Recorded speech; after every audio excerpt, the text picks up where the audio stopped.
Okay, so it's rainy outside. Like, it's been rainy for the past 2 days, which is fantastic because we need rain here. We have been in a drought since August. So yay, there's rain.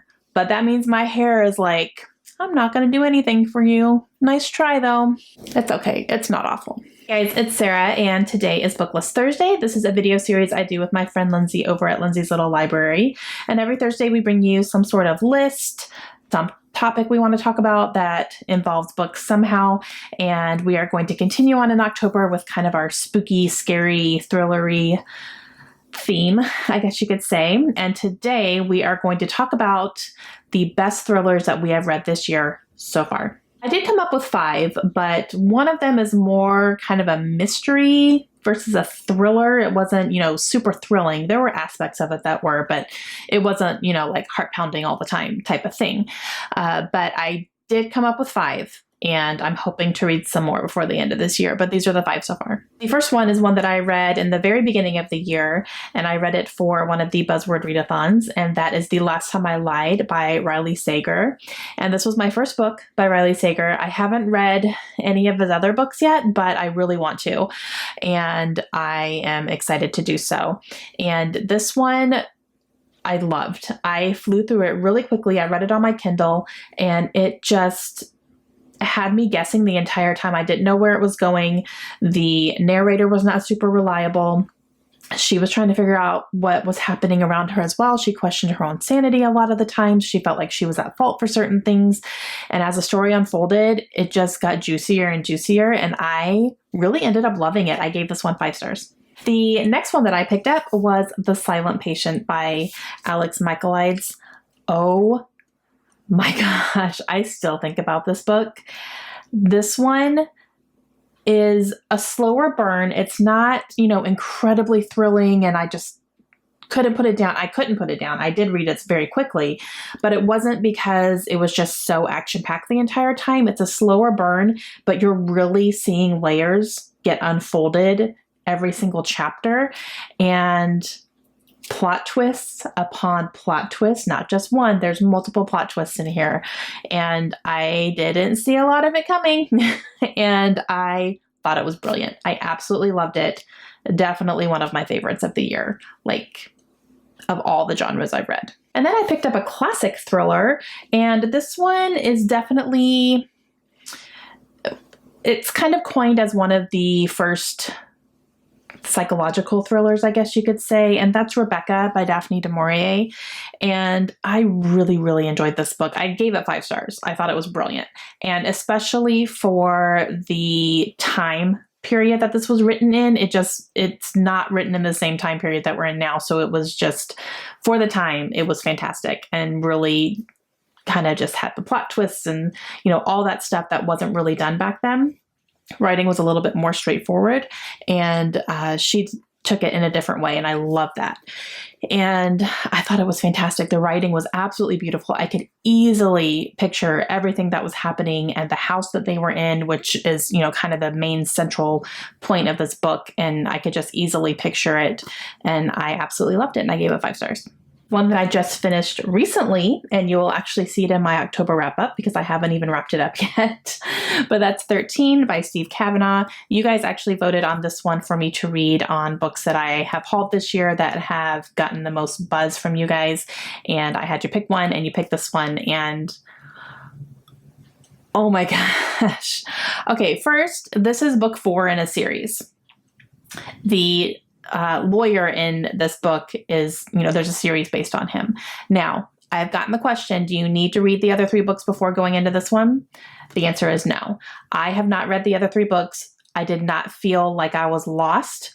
I understood who he was. I understood what he was going through. There's a couple little mentions of some former cases, but it didn't affect this case at all, if that makes any sense. It was just kind of about his character. I did not feel lost at all, and nothing was taken away from not reading the other 3 books. I now want to read the other 3 books, so I'm going to go back and do that, but you don't have to read them first to jump into this one. You can read this as a standalone, and it was brilliant. Okay, so this one follows our lawyer, Eddie Flynn, He is defending a man who is on trial for murder. However, the man he's defending did not do this. And we know this from the beginning. He did not do this because the serial killer who committed these murders is on the jury. And we are getting the perspective from the lawyer and from the killer. It goes back and forth between those two characters. And oh my gosh, I have never read a book from a villain like this. I mean, he was insane, and the things he did were insane, and the lack of remorse he had was insane. Evil is like the only word I can use to describe that. It was smart. It was fast paced. I loved every word of it. And yeah, I want more from this series. So I'm going to go back and I'm going to read the first 3 as well. But oh my gosh, even if you start with this one, do it. It is fantastic. Another one that will be on my October wrap up, because I just finished it last night, is One of Us is Lying by Karen M. McManus. I read this for my young adult literature class, and I really enjoyed this, guys. This wasn't a full 5 stars. I did give it 4 because there were a couple little scenes in here and decisions that were made that were very like...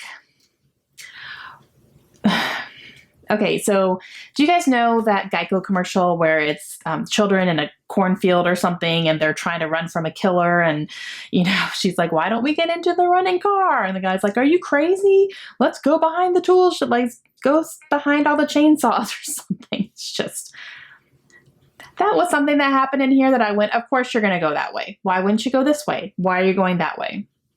So because of that, I did knock off a star. There was a couple little instances where I was like, really, that was a really bad decision. Why would you do that when you had another choice?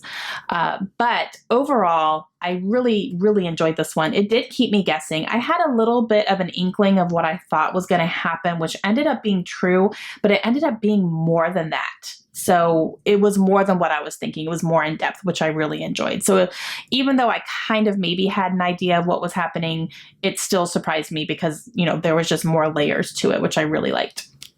And I would definitely read more from this author. I've actually already requested an early copy of the sequel that's coming out in January. So hopefully I'll get a copy of that. If not, I will be picking it up and reading it for sure because I want to read more. And I also want to get her other book, Two Can Keep a Secret. I don't have a copy of it, but I do plan to pick that up at some point and read it too. But I really, really liked this. All right, guys, that is it for me today. Those are 5 of the thrillers that I've read this year that I've really, really enjoyed, and I'm hoping to read some more here soon. I'm definitely in a thriller mood, something that'll just keep me guessing and shock me and all that stuff. I'm definitely in that mood right now, so hopefully I'll pick up some more that I like. Leave me a comment down below. Let me know some of your favorite thrillers you've read this year. Let me know some of your favorite thrillers of all time. And if I owned those, maybe I will pick them up and keep those in mind. And make sure you go check out Lindsay's video today. I will have her link down below so you guys can go check her out. I'm really excited to see what she's going to pick. And I will see you guys again soon. Hope you have a great day.